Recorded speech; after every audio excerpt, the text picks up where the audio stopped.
Hello दोस्तों, आज हम बात करेंगे कुछ पेनी स्टॉक्स के बारे में। इसमें सबसे पहले है यूको बैंक। यूको बैंक ने अभी तक जो रिटर्न दिया है वो माइनस ही दिया है। वन डे में 147%, वन वीक में -182%, वन मंथ में भी 1.89, उसके बाद वन ईयर में भी 2.28, और मैक्स अगर देखेंगे तो ओवरऑल इसका जो है माइनस ही ट्रेंड हमको नज़र आ रहा है।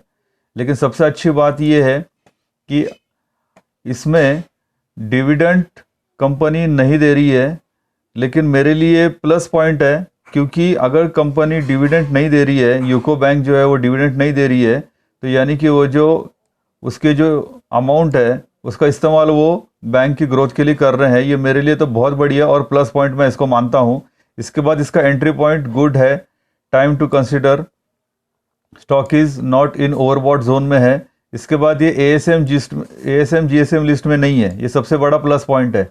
इसके बाद हम देखेंगे कि इसका जो प्रॉफिट एंड लॉस का भी है, तो करंट टीटीएम में इसने जो दिया है वो लगभग 698 करोड़ का इसने प्रॉफिट दिया है करंट टीटीएम में भी। और सबसे अच्छी बात यह है कि यूको बैंक अभी तक माइनस ग्रोथ देने के बाद भी इसमें हमको बहुत अच्छी अपॉर्चुनिटी नज़र आ रही है, जो अभी ये एक लाइन में ट्रेड कर रहा है दोस्तों। इसलिए इस लाइन में ही हमको इसको एक्यूमुलेट करना चाहिए, और ये बहुत जल्द आपको डबल डिजिट में भी नज़र आता हुआ दिखाई देगा। इसके बाद हम देखेंगे कि इसका जो शेयर होल्डिंग पैटर्न है उसके बारे में हम बात करेंगे, क्योंकि शेयर होल्डिंग पैटर्न ही होता है जो कंपनी को आगे लेके जाता है। इसमें प्रोमोटर की जो होल्डिंग है वो आप देख सकते हैं 95.39% की है। ये एक ही रेंज में ही है, ऐसे नहीं है कि प्रोमोटर ने अपनी हिस्सेदारी बेची है, ऐसे कुछ नहीं है। सबसे प्लस पॉइंट है कि 95% का इसमें प्रोमोटर होल्डिंग है। उसके बाद एफआईज की होल्डिंग जो है वो करीब 0.07 की है, और डीआईज में 1.28 है, जो अभी थोड़ी सी बड़ी है। और सबसे इम्पोर्टेंट बात है कि डीआईज में है एलआईसी का पैसा इसमें लगा हुआ है, सबसे इम्पोर्टेंट बात इसमें ये नज़र आ रही है। और पब्लिक की जो होल्डिंग है वो अभी धीरे धीरे करके बढ़ रही है, यानी कि 3.26 हो चुकी है। यानी कि हम जो हमारा फरवरी का जो स्टॉक है वो नंबर 1 स्टॉक रहेगा हमारा यूको बैंक। तो यूको बैंक पे आप ज़रूर नज़र बनाइए, और हो सके तो जितना ज़्यादा हो सके आप इसमें एक्यूमुलेट कर सकते हैं, लेकिन खुद की रिसर्च इसमें ज़रूर ऐड कीजिए। तो अभी देखते हैं यूको बैंक का चार्ट, और यूको बैंक का चार्ट हमारे स्क्रीन पे आ चुका है। तो आप देख सकते हो ये कंटिन्यूसली एक ही इसमें रेंज में ही चल रहा है। तो यूको बैंक का आप देखोगे कि स्टॉप लॉस आपको जो लगाना है वो 5 रुपये 80 पैसे के आसपास आपको स्टॉप लॉस लगाना है। इसका फर्स्ट टारगेट जो है करीबन 15 रुपये के आसपास आपको जाता हुआ नज़र आएगा। सबसे इम्पोर्टेंट बात यह है कि ये मूविंग एवरेज जो हमने लगाया हुआ है ब्लू कलर की लाइन, इसके ऊपर अभी ये ट्रेड कर रहा है, और मंडे को ये थोड़ा सा ऊपर नीचे हो सकता है।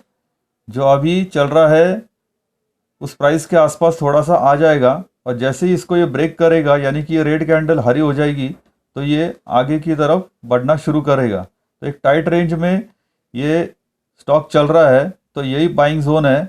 जिस प्रकार से ये इसने एक रेंज बनाई थी यहाँ पर भी करीबन 12 रुपये 95 पैसे, और इसके आसपास ये घूम रहा था, और अभी ये 13 रुपये 25 पैसे 13 रुपये 30 पैसे ये इसका रेंज बना लिया इसने।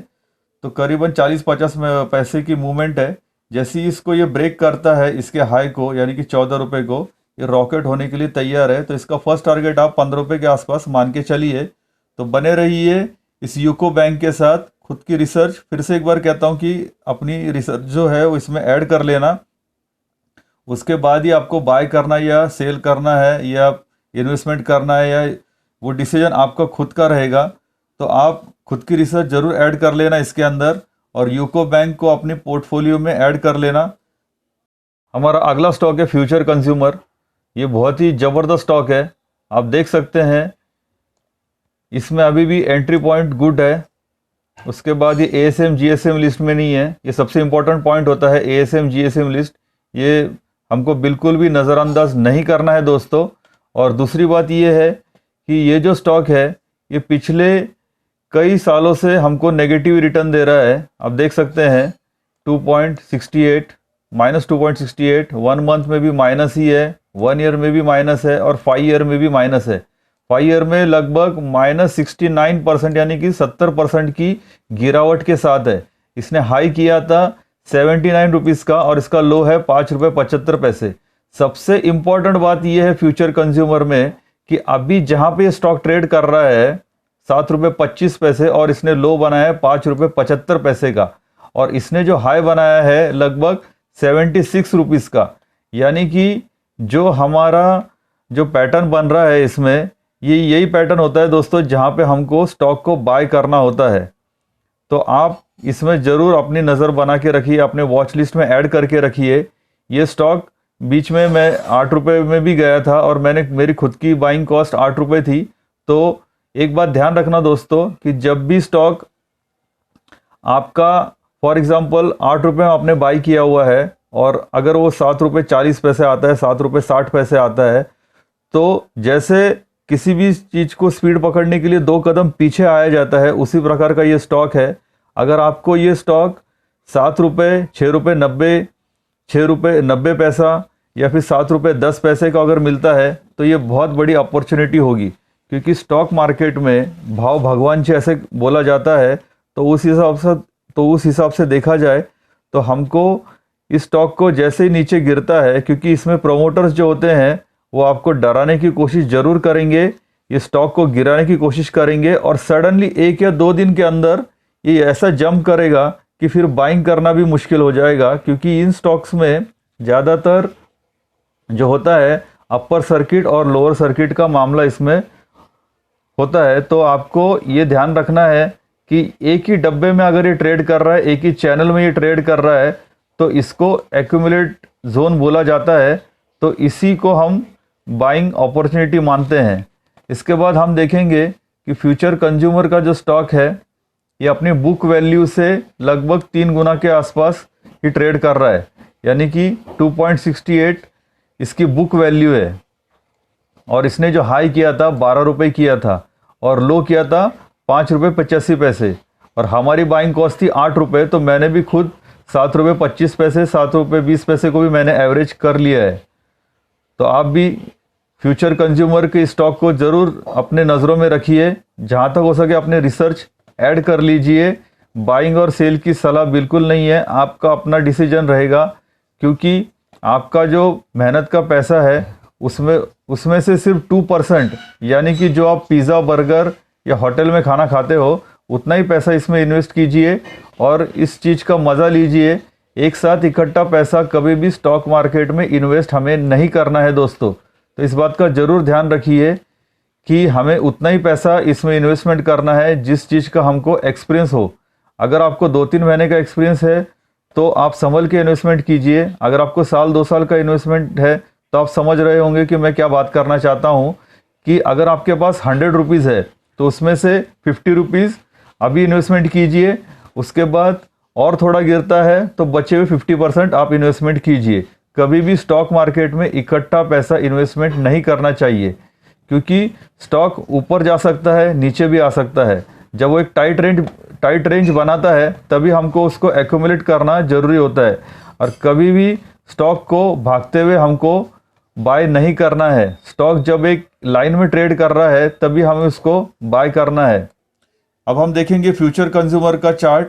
फ्यूचर कंज्यूमर में हम सबसे पहले देखेंगे, इसमें RSI इंडिकेटर सबसे मेन रोल होता है किसी भी ग्राफ को रीड करने का, यानी कि रिलेटिव स्ट्रेंथ इंडेक्स। तो RSI इंडिकेटर हमने इसमें अप्लाई कर दिया है। इसके बाद हम अप्लाई करेंगे moving average. It's very important कि आप इसमें जो इंडिकेटर इस्तेमाल करते हैं काफ़ी तामझाम इस्तेमाल नहीं करना है। कुछ लोग क्या इस्तेमाल करते हैं, इसमें हज़ारों तरह के आपको इंडिकेटर्स मिलेंगे, लेकिन हम कुछ गिने चुने ही इस्तेमाल करते हैं। तो हम इस्तेमाल करने जा रहे हैं RSI इंडिकेटर। आप देख सकते हो RSI इंडिकेटर अभी इसका जो शो हो रहा है करीबन 42 के आसपास है। 30 RSI से लेकर 50 RSI तक जो होता है बाइंग जोन कहलाया जाता है, और जैसे ही 50-60 के आसपास RSI आ जाता है तो स्टॉक ऊपर की तरफ भागना शुरू कर देता है। तो जहां तक हो सके दोस्तों, आप 30 RSI से लेकर 50 RSI तक के बीच में आप बाइंग करने की कोशिश कीजिए, ताकि आपका जो मुनाफा है वो अच्छा खासा आप बांध सकते हो। तो फ्यूचर कंज्यूमर का जो RSI है वो अभी करीबन है 43 के आसपास, और मूविंग एवरेज जो है, एक मिनट इसकी सेटिंग में थोड़ा चेंज कर रहा हूँ, क्योंकि मूविंग एवरेज जो है हम 14 के आसपास ही हम स्टडी कर रहे हैं इसके बारे में, क्योंकि 14 एक स्टैंडर्ड मूविंग एवरेज माना जाता है, जो आप देख सकते हो यहाँ पे हमने लगाया हुआ है, और मूविंग एवरेज के आसपास ही ये ट्रेड कर रहा है। तो जैसे ही इसको ब्रेकआउट करता है, हम इसमें एक अच्छी खासी रैली देख सकते हैं।